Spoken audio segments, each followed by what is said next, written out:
This is the first in our introductory series to EHCPs. And this evening, we're going to begin by looking at whether an EHCP is really worth it. We get asked this question so many times, and again today, and understandably so. We provide you with everything you need to make an application via our free resources on the group, our YouTube, our blogs, free drop-ins as you're here today, the webinars, and also our bespoke legal advocacy services. But really, is it worth it? When you hear the news stories, you read the posts on social media, and at the same time you live the life of a parent or a member of a family would send, with a child or young person with complex difficulties, the very thought of even getting started can be overwhelming. It's you that is called in to have a word with the teacher, seemingly at the end of every school day, along with the look from others waiting to pick up, and it feels like it's never your child that gets the attendance award, the star of the day, or the pen license. Now, we're not begrudging other children's successes. This is what school should be all about, and we totally embrace this. It's just that for us and for our children and yours, the achievements can just be getting into school, wearing the school jumper, and having an accessible toilet and staff to support them. There must be more than just surviving at school. Our SEND children deserve to thrive, and school must not be an endurance test. It's easy to be put off, and people reach out to groups such as ours because they are in desperate need. And so they will hear the pain of other people, the anguish of other parents who have previously been or very poorly supported. And this will inevitably also include those with EHCPs that are poorly evidenced, poorly worded, and unenforceable because of this. And many, and why wouldn't you, believe that this is as good as you're going to get? Because no local authority will lead you to believe otherwise. In this case, the EHCP isn't worth it yet. The fact that you have one is everything. Now, to ensure that it's fit for purpose for everyone, it's about having the facts available, and by facts we mean SEND law. This is why an EHCP is so important. Yes, it takes time, and yes, it may not be perfect at the first attempt, but this document is legally enforceable. And at least once a year, it can change, if necessary, along with your child's ever-changing needs. Early intervention is essential, and we would always advise that you apply for a needs assessment, an EHCNA, the initial application for an EHCP, as soon as you see that your child needs additional support, or as soon as you're alerted that anticipated that additional support will be necessary.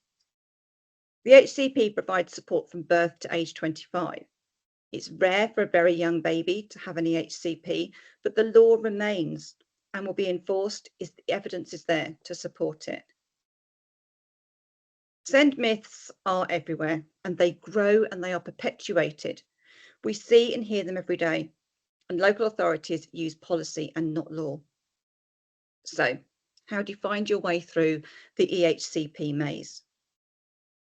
We called our business Empowering Families of Children with SEND because that's what we do. Law trumps policy every single time.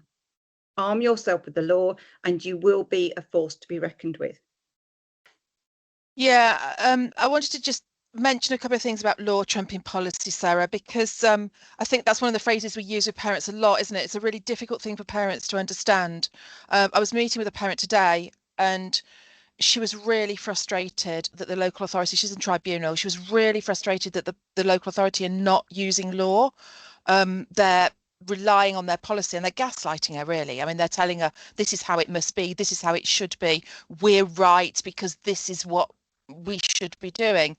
And this parent knew that the law is different to the local authority policy. She knew the local authority weren't right legally, and trying to explain to parents that local authorities will write their own policies. And, you know, yes, I mean, obviously a policy should be legal, but there's nothing to make them make it legal. They can put whatever they like in a policy. I mean, we could put whatever we like in a policy. Any business, any local authority, any school can put what they like in a policy, and it stands until it's challenged. So when your local authority is using an illegal policy, which they will do, rather than trying to argue with them and explain to them and tell them that it's illegal, they know it's illegal, but it's their policy. They're going to stand by it. Rather than wasting time trying to explain, fight, reason with them, the best thing to do when your local authority is using an illegal policy is to use the law to challenge them. And that is either by using the tribunal process, because that will apply the law. They will suddenly remember what the law says during the tribunal process, certainly before the hearing date. Or the other one is to use the formal complaints process, the local authority's formal complaints process, not putting in a complaint to your caseworker, but the local authority's formal complaints process, which you can find details of in our YouTube video clips of how to do that. Or the other one, which is judicial review pre-action protocol, again, video clips in our YouTube channel about that. But a bit of a word of warning to that one, it's costly. It does need legal support. So for most parents, if you're not entitled to legal aid, the initial cost can be quite prohibitive. In fact, another parent I spoke to yesterday said she was quoted £3,500 for judicial review PAP, which is, just phenomenal cost for one letter, really. But yeah, I mean, that's my advice. If your local authority is relying on policy, not law, challenge them through the right legal route.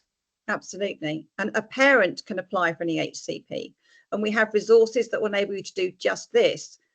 But, we do hear you when you say we've been told we can't because. But remember, the law states, and this is section 36(8) of the Children and Families Act 2014.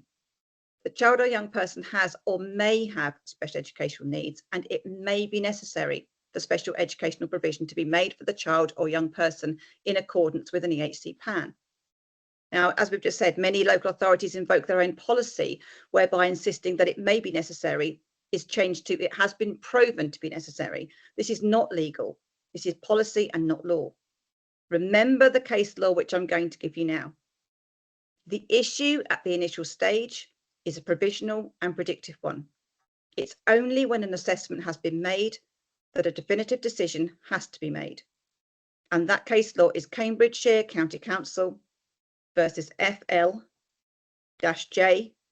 2016, UKUT 0225, AAC at 4. But everyone says you'll get refused. We hear this too. Not everyone. But yes, a great many do. In fact, 50% of EHC needs assessment requests are refused. But many of these refusals are overturned at mediation and appeal. At this stage, you may just give up, and who could blame you? The local authorities say, my child doesn't need an EHCP. Consider something now. How do they know? They don't. Not without evidence, of which you would have presented indicators for the need of application. Remember, they don't actually know until an assessment has taken place. They refuse to see if you would accept this. Yes, not every single child will need an EHCP, but as a parent, would you really put yourself through this for no reason at all? It's doubtful. They refuse to assess because, one, you might just bin the whole thing, in which case, sigh of relief, the local authority, like, great, one off my caseload, don't have to worry about that anymore. And two, they know that you will appeal.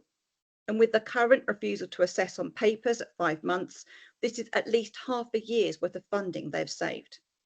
And that is the reason. The EHCP is a legally enforceable document, hence why it's so essential to make sure that it's fit for purpose. A poor EHCP won't be much help, and poor EHCPs are due to poor evidence with poorly worded Section F provision. It's not a golden ticket. It's a document that means that your child's education will be supported because every child is entitled to a full-time education. But is it worth it? As Anna always says, it's a marathon and not a sprint, but is the marathon worth it? And we can really both stand here today, this evening, and say that the journey is worth it. There are many times when you will feel it's not, But looking back, we've got years of experience with our own children. Our own children are now well into their 20s. Sarah's youngest child had an EHCP from a very young age. And my youngest child had an EHCP when they were 8. And so we've got many years of experience, and we can both absolutely say to you, it has been worth it. And we mean it, because we see it's worth every day now. Both of our young people still have EHCPs now. And anyone who's listened to our most recent podcast will have heard us describing our journey. Sarah and I chatted to each other in our second podcast episode, which is available on Spotify. And we talk about our journey. It's not been easy, but honestly, the difference has been life-changing. And without overstressing it, for both of our children, actually life-saving. They would not be where they were today without that EHCP. But yes, it's caused battle scars along the way, particularly for us. You know, we as the parents soak up those battle scars on behalf of our child or our children over the years. And you know, that's what we're here for. That's what our group is for. If you're not in our Facebook group, I'm sure you are. I'm sure everybody here tonight is, but if not, we'll be signposting it. It's a place where we can support each other, and we've got a real drive as a business, and personally, Sarah and I have got a huge drive to empower families and to be the people that we needed and to provide the community that we needed when things were so difficult for our children and for us when they were much younger. And as Anna says, one day you'll look at your own children and you will see it. And it makes me really emotional, so I do apologise. It is worth the fight. Yeah. It'll always be there in the background. But you are now the expert, and you will continue with more grit and more determination than you have ever experienced before, and so will your children.